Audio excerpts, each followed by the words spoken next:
বহুদিনৰ আগৰ কথা। এখন অৰণ্যত মন্দমতি নামেৰ এটা সিংহ আছিল। সি প্ৰতিদিনে অনাহকতে অৰণ্যৰ জীৱ জন্তুবোৰ বধ কৰিছিল।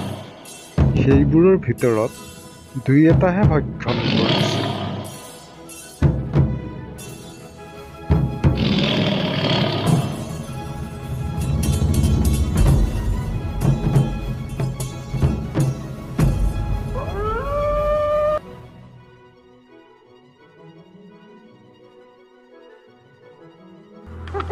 সেয়ে বনৰ জীৱ জন্তুবোৰে এদিন এখন মেল পাতিলে।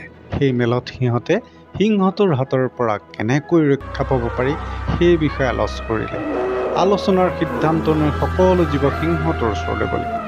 সিহঁতে সিংহক হাত জোৰ কৰি ক'লে, মহাৰাজ, আপুনি যদি প্ৰতিদিনে যধে-মধে অৰণ্যৰ জন্তুবোৰ বধ কৰি থাকে, তেন্তে অতি কম দিনৰ ভিতৰত অৰণ্যৰ জীৱ জন্তুবোৰ নোহোৱা হৈ যাব। তেতিয়া আপুনি কাকে ৰাজত্ব কৰিব? সেয়ে আমি প্ৰতিদিনে একোটাকৈ জন্তু আপোনাৰ ক্ষুধা নিবাৰণৰ বাবে পাল পাতি পঠিয়াই থাকিম বুলি থিৰাং কৰিছোঁ। এনে কৰিলে আপুনি চিকাৰ কৰিবলৈ একো কষ্টও কৰিব নালাগে আৰু অনায়াসে খাই বৈ জীয়াই থাকিব পাৰিব। সিহঁতৰ কথা শুনি ৰজা মন্দমতীয়ে ভাবি চিন্তি গহীনাই ক'লে, তহঁতৰ প্ৰস্তাৱত মই সন্মতি দিলোঁ, কিন্তু তহঁতে এদিনৰ বাবে যদি জন্তু পঠোৱা বন্ধ কৰে, তেনেহ'লে তাৰ পিছদিনাখনে মই তহঁতক সদায় লাভ কৰিম। জীৱ জন্তুবোৰেও সিংহৰ কথাত মান্তি হৈ গুচি গ'ল।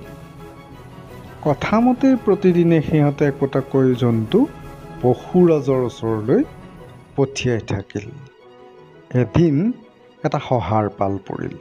দুখ মনেৰে শহাটোৱে লাহে ধীৰে সিংহটোৰ ওচৰলৈ ৰাওনা হ'ল। এনেদৰে গৈ থাকোঁতে শহাটো এটা কুঁৱাৰ ওচৰ পালেগৈ। কুঁৱাটো ফটফটীয়া পানীৰে ভৰি আছিল। সি তাতে জুমি চাই নিজৰ প্ৰতিবিম্বটো দেখা পাই এটা মনত বুদ্ধি খেলালে। ইফালে ভোকত অস্থিৰ হৈ সিংহই তৰ্জন গৰ্জন কৰি অৰণ্য কঁপাই তুলিলে। বহু বেলিৰ মূৰত শহাক দেখা পাই খঙেৰে সিংহই শহাক সুধিলে,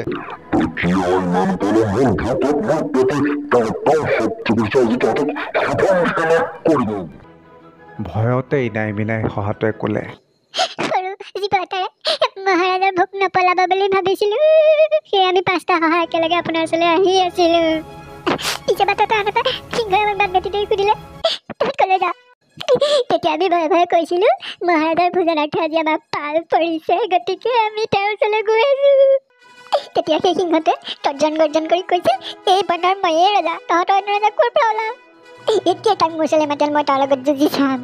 যদি মোতকৈ বলি হয়, তেন্তে কি তহঁতৰ ৰজা হ'ব?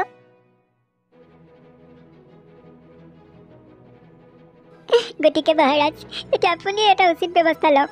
শহাটোৰ কথা শুনি মন্দমতী খঙতে ক'লে,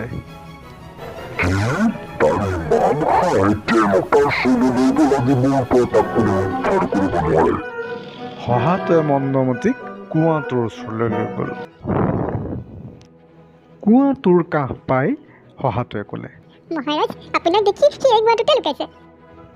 শহাৰ কথা শেষ নহওঁতেই মন্দমতী কুঁৱাটোৰ ভিতৰত নিজৰ প্ৰতিচ্ছবি দেখা পালে। লগে লগে কুঁৱাটোৰ ভিতৰলৈ সিংহটোক ভৰ বুলি